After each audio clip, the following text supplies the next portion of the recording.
Hi, YouTube. I'm going to share some 10 things you need to note as you begin your investing journey. Yeah, this is Leko, and I'm going to be doing this for you today. So, one thing I'm going to start with is the fact that, you know, for beginners, right, we don't want you to lose money, all right? I don't want you to lose money. So, it's better you start small, all right? Then any company you are investing in, make sure you research the company. Don't just follow the bandwagon. Don't just follow the rave of the moment. All right. Don't skip the fundamentals of the company. All right. Then you also want to make sure that you are able to diversify. Don't just put all your eggs in one basket. And then uh, also understand that when you are investing with the same mind, right, you are not going into a get rich quick scheme. So set expectations that the investment you are putting yourself into is not something that, oh, all of you're going to be a millionaire overnight. You're going to gradually build wealth by investing. All right. So many times people make the mistake of, oh, I just want to invest here and then I'm going to be a millionaire tomorrow. It doesn't always work like that. So it's important to pay attention to those are basics as you begin your investment journey. Now, let's share 10 things to note as you begin your investing journey. Now, number one, understand what you are buying. Research what you are buying. For instance, Google, right? So you want to start investing in Google. What does Google do? Why Google? And this is the internet age. You can you can look up Google over the internet. You can Google right over the internet. You can so how is Google making their money? All right. What is the PE ratio for Google? All right. So if you can't explain what the company is selling, what the company is doing, and how it's earning its money, you don't understand investment well enough to own it.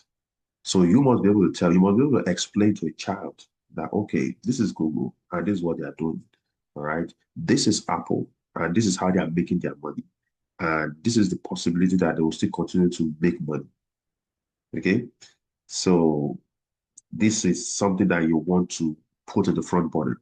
You must be able to explain the why you are putting your money in that stock, right? In that product. And that will help you. Even on the red days, you are convinced, you have a conviction that, no, I believe in this company, they're going to bounce back.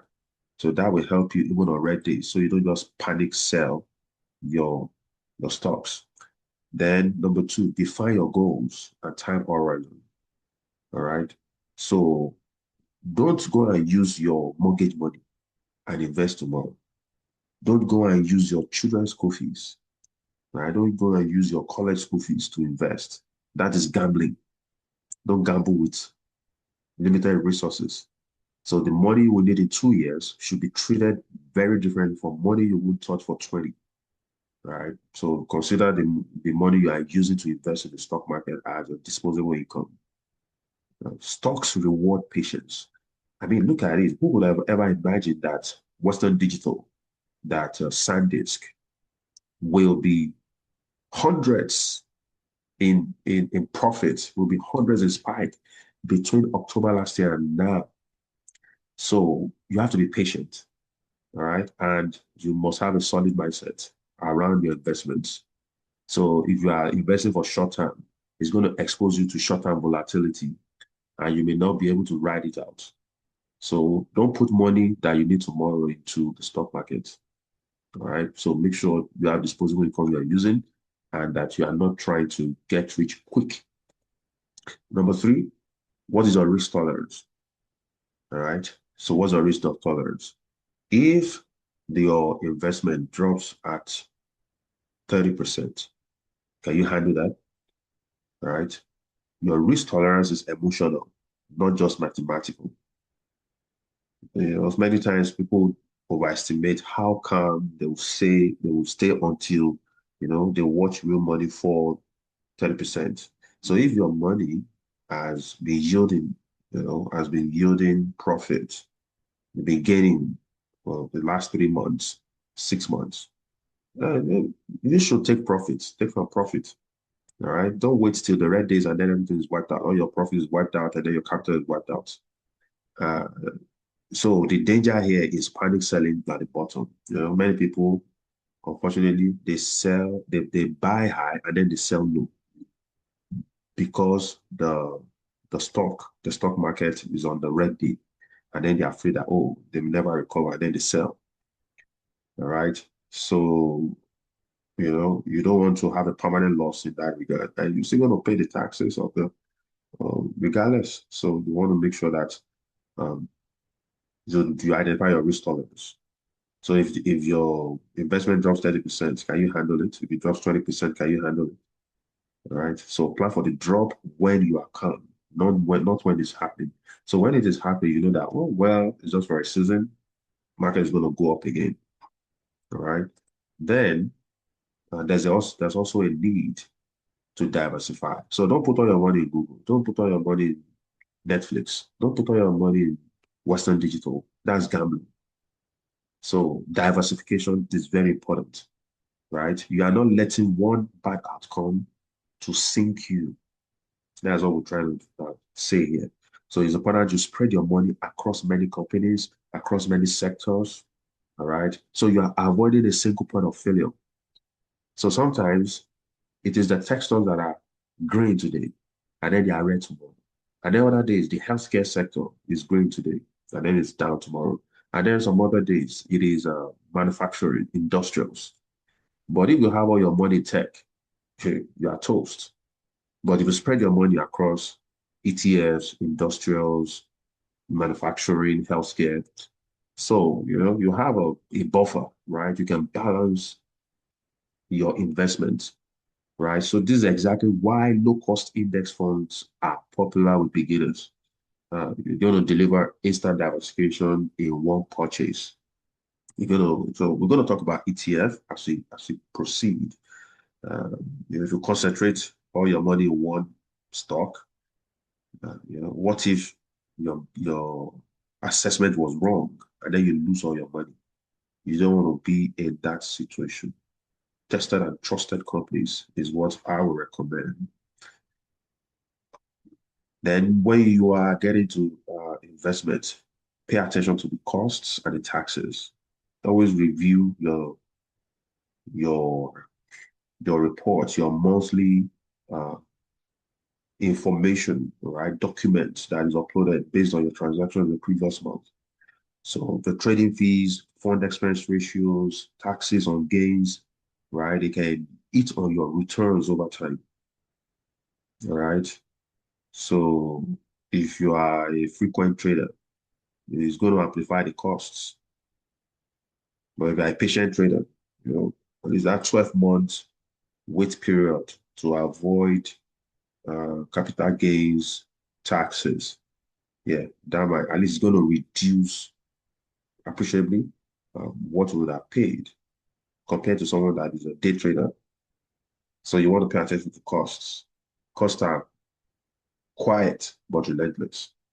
All right. So if you are a frequent trader, that means that these costs are going to, they're going to affect your returns eventually. And when you file your taxes, you're going to say, oh, why am I owing so much? Yeah, because you're a day trader. I'm not saying it's not good to be, I'm not saying it's bad to be a day trader, but just count your costs as you uh, begin that journey. Yeah. Then there's also the need to build an emergency fund for. So have an emergency fund. Don't put all your money in the stock market. So have, 3 to 6 months of expenses, right? So you don't want to be forced to sell your investment at a bad time to cover a surprise expense. So have an emergency fund, right? Have separate cash that that makes it possible so that you don't go and you are not tempted to sell your investments.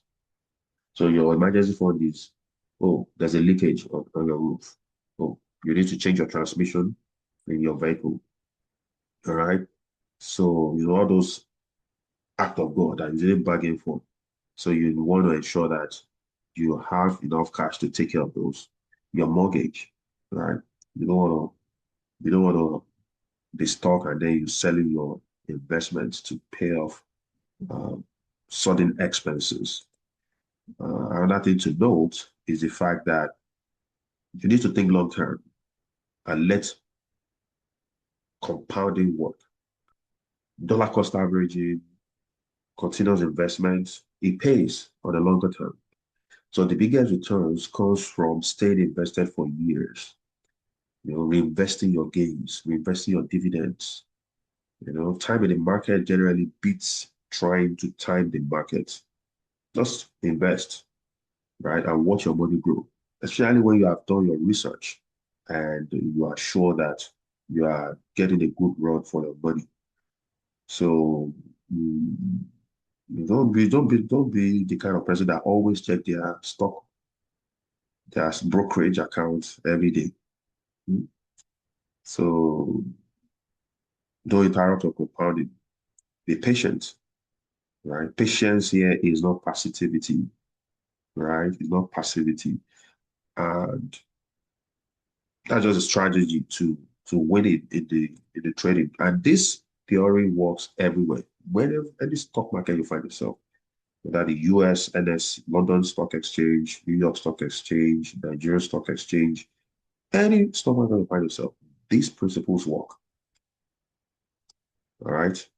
Then avoid hype stocks. Yeah. You're going to go on YouTube. You're going to see a lot of hype stocks. Oh, this is what is running right now. This is what people are putting their money. It's hype stocks. Oh, don't miss this opportunity. Oh, calm down. When you get those information, calm down. All right. So for many beginners, this is how you lose money because you are chasing. Don't chase. Let it cool down. Look at the current situation we are in right now in the New York stock market, New York Stock Exchange. Many stocks have run since January. Now they are cooling down. So if you are chased, well, you might have gained some around 50% into like March, another 50% to June. Yeah, so if you have been midway, you might have gained 50%. But this is a good time to buy, right? Because red days are here. So that's something you want to consider. Don't chase. Calm down. Take a moment and then make your decision on whether to buy or wait. And finally, all right, keep learning, watch videos, read investment magazines, investment publications. All right. So check out, there are a lot of them over the internet, Yahoo Finance, Google Finance. So there's appreciable amount of resources out there that you can continue to build upon as you improve your experience around investment. All right. So don't use headline to trade. Just calm down. You hear a new story, calm down, think it through, drill down into the business, drill down into the information before you make a decision on whether to buy or to sell. All right. So it's important. I'm not a financial advisor. Any investment you are making, do your own due diligence, right? So this is not a personalized financial advice. Your income, your situation, your goals matter a lot. So for decisions that are tied to real money, consult a licensed professional. This is general education information, right? I want to join you in this journey of investment and watch out for this space. I'm going to be sharing tips on which stocks to invest, when to invest, and what the stock market is saying. Thank you so much for listening. Please feel free to share this with your friends, with your family, and I will see you on the next one. Thank you.